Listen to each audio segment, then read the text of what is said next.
बांदा में माया की हुंकार, फायर मोड में दिखी मायावती। बीजेपी और कांग्रेस पर जमकर बरसी मायावती। मायावती का दावा, बीजेपी जाने वाली है। यूपी के बांदा में बसपा सुप्रीमो मायावती ने बीजेपी और कांग्रेस पर जमकर हमला बोला है। उन्होंने कहा है कि आजादी के बाद से कांग्रेस के हाथ में सत्ता रही, जो गलत नीतियों के कारण सत्ता से बाहर की गई।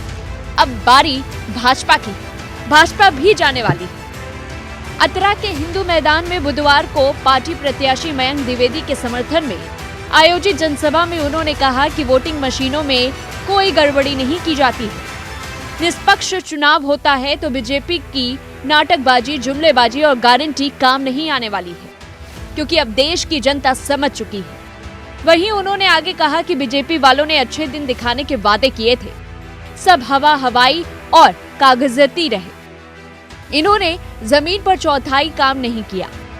इन्होंने अपने चहेतों और पूंजीपतियों को माला माल बनाने के अलावा कुछ नहीं किया।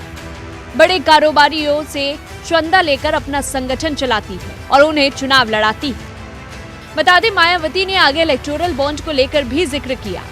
उन्होंने कहा कि कुछ दिन पहले मीडिया रिपोर्ट्स और सुप्रीम कोर्ट में खुलासा किया है कि देश में कांग्रेस और भाजपा व अन्य विरोधी दलों ने देश के बड़े बड़े धन सेंटरों से अपनी पार्टी में चंदा लिया। लेकिन बीएसपी एक ऐसी पार्टी थी जिसने पार्टी चलाने के लिए एक भी पैसा नहीं लिया, जिससे स्पष्ट है कि हम पार्टी चलाने के लिए पैसा नहीं लेते। हम मेंबरशिप और जन्मदिन पर आए चंदे से संकल्प पूरा करते हैं। वहीं अब ऐसा लग रहा है कि भाजपा भी कांग्रेस की तरह हो गई है। किसान और मजदूर के साथ सभी वर्ग दुखी है। यूपी में हमारी 4 बार सरकार रही, हमने किसानों मजदूरों के साथ सभी वर्गों का ध्यान दिया। पूरे देश में सरकारी नौकरी नेम आरक्षण का कोटा अधूरा है, विशेषकर SC/ST। जब सपा की सरकार थी, अखिलेश यादव मुख्यमंत्री थे, उन्होंने तो आरक्षण देने की बजाय खत्म ही कर दिया।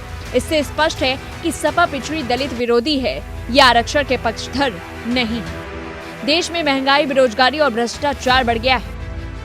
मायावती ने आगे कहा कि इसीलिए इस लोकसभा चुनाव में भाजपा, कांग्रेस और इनकी सहयोगी पार्टियों को रोकना है।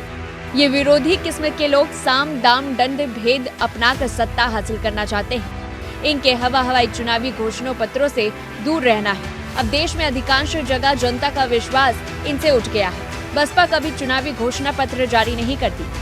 देश में अब लोग बसपा की नकल कर रहे हैं। यदि केंद्र में सरकार बनाने का मौका मिला तो यूपी की तरह काम किया जाएगा। अब ऐसे में देखा जाए तो इस बार मायावती ने अपने भाषणों से यूपी में एक जंग सी छेड़ दी है। कोई भी मुद्दा ऐसा नहीं छोड़ा जिस पर इन्होंने वार न किया हो। लेकिन जिन मुद्दों पर मायावती के जुबानी बाढ़ चले हैं, उनमें बीजेपी और सपा दोनों को जबरदस्त घेरा है और अपने पार्टी के बीते हुए कार्यकाल की याद एक बार फिर से जनता को दिलाई है। खैर, कहते हैं जनता जनार्दन है, सब जानती है। इसका फैसला तो आपके हाथों पर है कि कौन सी सरकार ने यूपी की तस्वीरों को बदला है और कौन सी सरकार ने नहीं। राजनीति में आरोप प्रत्यारोप का दौर तो चलता रहता है, पर असल में मतदाता आप हैं और इसका फैसला भी आपके हाथों पर है।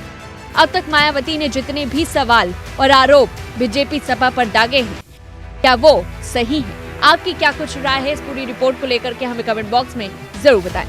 और ऐसी तमाम बड़ी खबरों से जुड़े रहने के लिए देखते रहिए News1 इंडिया।